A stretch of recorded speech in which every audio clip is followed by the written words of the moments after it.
Once Human just dropped the patch notes for its massive new update. I'll detail everything in that, as well as a brand new developer talk on the cross-character sharing. We also got a brand new PTR sign up, so yes, we are finally getting that PTR to the other regions. I'll also break down the Chrono Vault and all of its rewards, which are very interesting. You want to stick around for that, as well as a whole bunch more. What's up, world? It's Utopia back in with another video today. We're checking out all things Once Human. Okay, so let's just jump right into it with patch 1.4.4. Yes, it's considered a 1.4.4 patch. Surprised they didn't call us 1.5, but it is a massive patch. We have a lot of details we gotta break down on this. So first up, that is actually getting released tonight, March 26th. There's gonna be maintenance alongside that, so that actually started at 3 p.m. Pacific time, which is 5 p.m. CST. So that maintenance just started as recording this video. Video is gonna be out a little bit later, so it actually might be up depending on you're watching this, but at least you'll be up to date with the new changes. They also do mention that on March 28th is when the cross-character stuff is going to be launching. We'll go over some additional details with that there, but to break it all down to you, there's going to be some compensation rewards as well, which are some Mitsuko marks. There's a morph deviation of your choice. Pretty interesting there. More than likely it will be a 3 out of 3.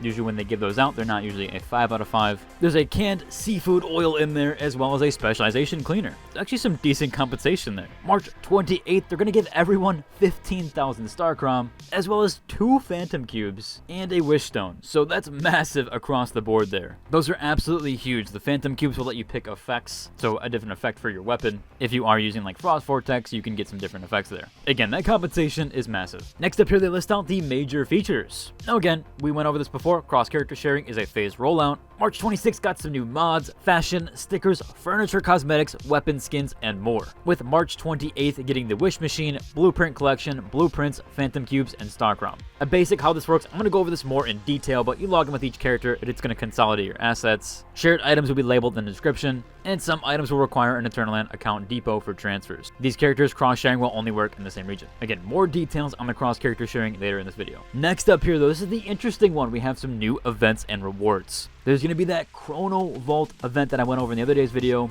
This is based on combat, achievements, and social contributions. There's exclusive rewards here. And it's not just some baseline rewards. I will break these down to you. There's going to be weapon skins here, a cradle skin, even a full fashion cosmetic outfit. They also have a new furniture formula, solid wood mobile coffee table. And I think the biggest highlight here is at level 3, you could get yourself a vehicle skin variant. Or they're calling this one vehicle skin vibrant. This one is so cool looking. A ton of people wanted a new vehicle skin, and yeah, this one is really cool for those that just want to earn something for free. Granted, it's not at the GTR levels of cosmetics, but granted, this is a really cool one, and it's earned completely for free. There's also going to be more Chrono Vault rewards as the weeks and months do go on and progress. And actually here we do have an additional event that's happening with this. And this pertains to the Crimson Moon. Now these were the old rewards, as they do point out here. This was the March rewards roundup. 2 things there, you can get those customizable eyes and some nice other earnables there. You still have until May to get all. However, with the Crimson Moon event, there's going to be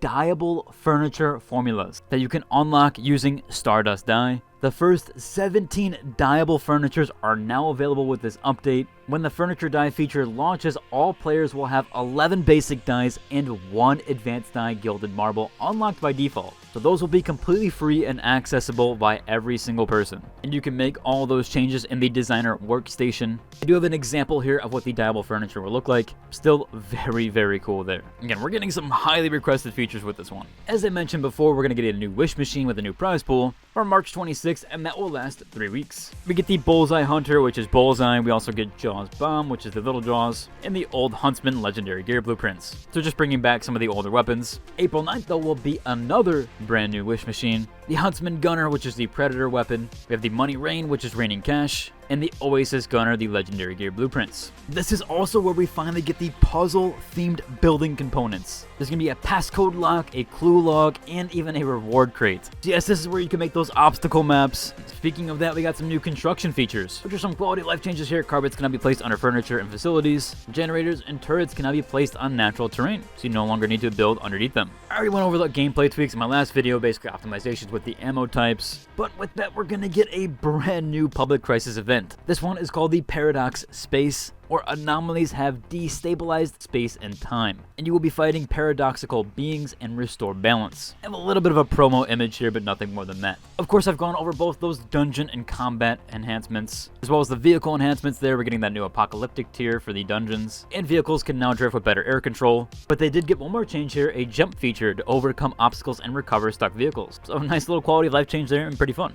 Of course, we get those item and shop changes. Controllers have been removed, as we talked about plenty of times now, but they did drop where you can redeem those at the NPC Severin for mod crates until May 30th, so you should claim those now before later. Controllers have now been replaced with those stellar currencies at a 1-to-2 ratio. Did go over this yesterday. Shop Arrivals got the Night Bloom set, Hollow Vehicle skin, which also includes the skin for the AWS 338. We have 2 future Shop Arrivals here. April 3rd, Artistic Doors and Windows Collection, with April 10th getting that Radiant Abyss character set and Aurora Hacker theme pack. They have some additional notables here for gameplay improvements, combat and scenario fixes, enhanced driving as we talked about, improved territory construction features, and new resource tracking system on the map. There was some more bug fixes here, but nothing too crazy. Animation fixes, animals no longer glitch, grenades not properly destroy vehicle tires, some collision adjustments, and fashion assets now matching their animations. That does cover for the patch notes side of things. However, we had a brand new dev talk. Now this is going to go over the cross-character sharing stuff, as there are a few notable mentions there. Again, as you went over, it will only apply to your same regional character, won't go across different regions.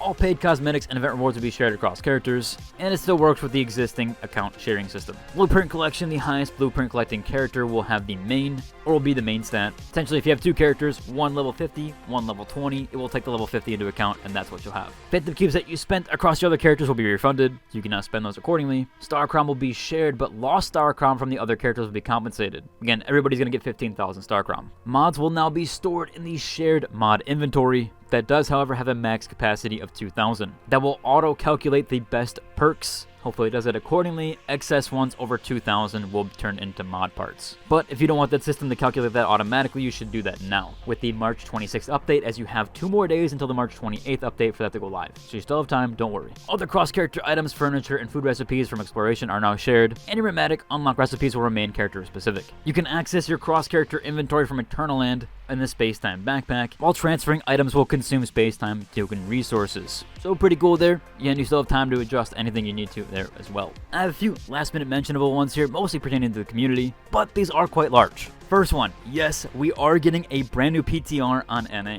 and that is the PvP demo. Now, they aren't labeling this one, they do have it redacted, but that information is out there in the public. I believe it's called Seeds of Trouble or Seeds of Chaos. It's been posted several times on the Chinese version of the website. It's the same as anything else though, the test qualifications will be under NDA. So when you are playing, you cannot share any footage if you do get access to this. Probably why we haven't seen anything on Bilibili or anything posted, as they've been under the same NDA. However, for NA and Europe, we are now getting that test here. That's going to start on April 10th.